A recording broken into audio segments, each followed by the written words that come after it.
Good Tuesday. I'm meteorologist Don Paul on my YouTube channel, Don Paul Blathers. And please, if you find this channel to be of use to you, don't forget to hit the subscribe button under the video. And as I've said, otherwise, if you can't stand what I do here, then just let your enemies know about it. In the meantime, it is going to be not here, but again, a hellacious day in terms of severe weather in areas to our south and to our southwest. This is high resolution satellite imagery late on Tuesday morning.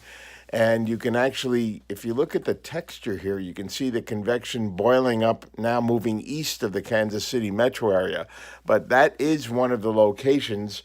In fact, we'll take a look at the convective outlook from the Storm Prediction Center that is going to be under the gun this afternoon with renewed heating, a moderate, which is really more of a way of saying a pretty high risk of tornadic supercell thunderstorms, including the Kansas City metro area, Topeka, Kansas, southern Iowa, and then a large enhanced area, which is a significant risk that extends back to Wichita, Kansas, and Oklahoma City, both large cities. Oklahoma City, just in the city alone, has 660,000, and they've had a terrible severe weather May, and also an enhanced risk which extends from eastern Ohio, that's south of Cleveland, across much of Pennsylvania, close to Pittsburgh, and all the way into portions of northern and central New Jersey.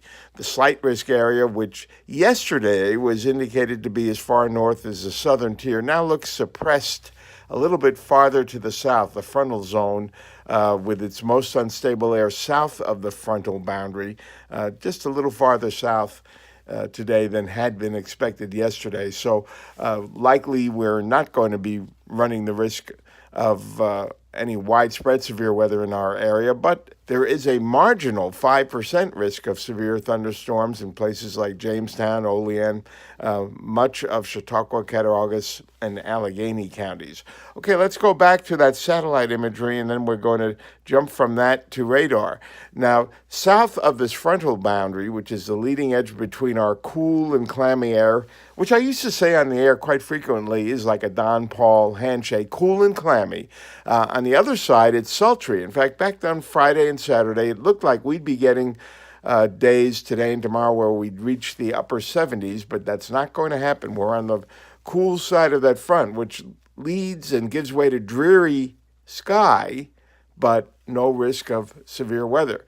And now let's go over to a composite of the radars. And if you haven't heard, last night was actually a terrible and devastating night for severe weather in southwest and south central Ohio, with two supercell large tornadoes striking parts of the Dayton, Ohio area within 30 minutes, two of them. And amazingly, so far, just one fatality. Very timely warnings from the Cincinnati area National Weather Service Forecast Office. And we're seeing some strong to severe storms in Iowa right now. And we've had some garden variety showers crossing the southern tier, and that's where most of what precipitation we get today will be. Again, a marginal risk of some stronger thunderstorms closer to the state line late today. And that front, which is south of the metro area, is going to stay south of the metro area. We look at this morning, and it's being analyzed a little north of Jamestown. And around Jamestown, the winds are from the west-southwest, where we have a very light east-northeast flow north of the warm front. We're on the cool side of it on the Niagara frontier.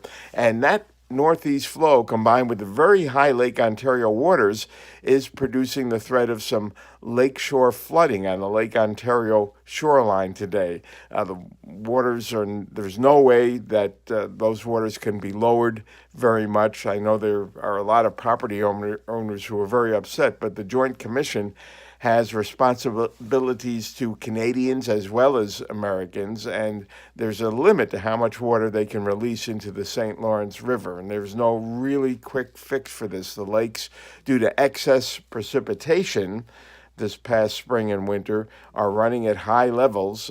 Lake Erie is extremely high too, but most of the flooding is confined to the Lake Ontario shoreline, and it is quite possible that the excessive precipitation that we've experienced for several months is tied to the warming in the Arctic, producing a blocking pattern in the upper atmosphere, and that allows stagnation of flow. But here's the boundary between our cool and clammy air and the much warmer subtropical air to the south, and we move ahead to the end of the day. The front still well south of us, and then we move ahead to tomorrow, still well south of us.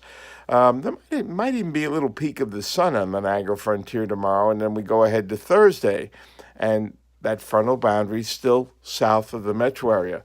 So it looks like we're going to have to cancel any of those upper 70s for this week. In fact, let's go a little bit farther and look ahead to later in the week and the 3 to 7 day period, and see what National Weather Service headquarters is projecting in the way of frontal position and precipitation chances for this weekend. By Friday, we've got a cool front south of us, but we should be drying out and getting finally a good amount of sunshine on Friday with this high pressure ridge to our north. And temperatures running only in the 60s on Friday. The average high now is up to about 70. And then on Saturday, that front, with the help of a wave of low pressure, does jump, and we get into somewhat muggier conditions compared to Friday, and maybe a few showers and thunderstorms, but we will warm up at least. And then we look ahead to Sunday. The front's closed, so I can't rule out the chance of a few showers and thunder showers.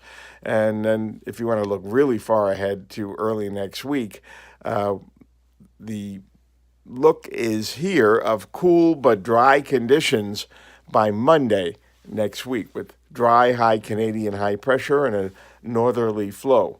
So again, the basic picture is no upper 70s this week. We may get a jump in temperatures by Saturday.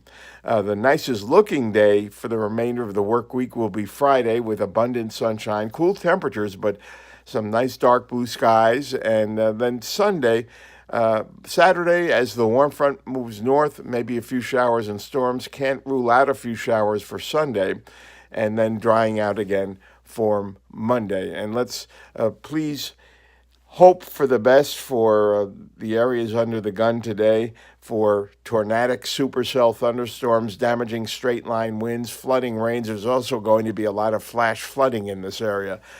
Just a terrible severe weather season where May is running far above average nationally, and a great deal of the concentration for the worst activity has been in parts of Oklahoma and Kansas and Missouri.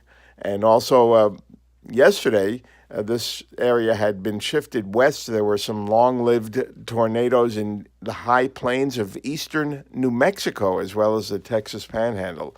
So that awful pattern, we've been fortunate, has been staying away from us. And we'll hopefully have something more cheerful on our next Blather session here on Don Paul Blathers. Please subscribe.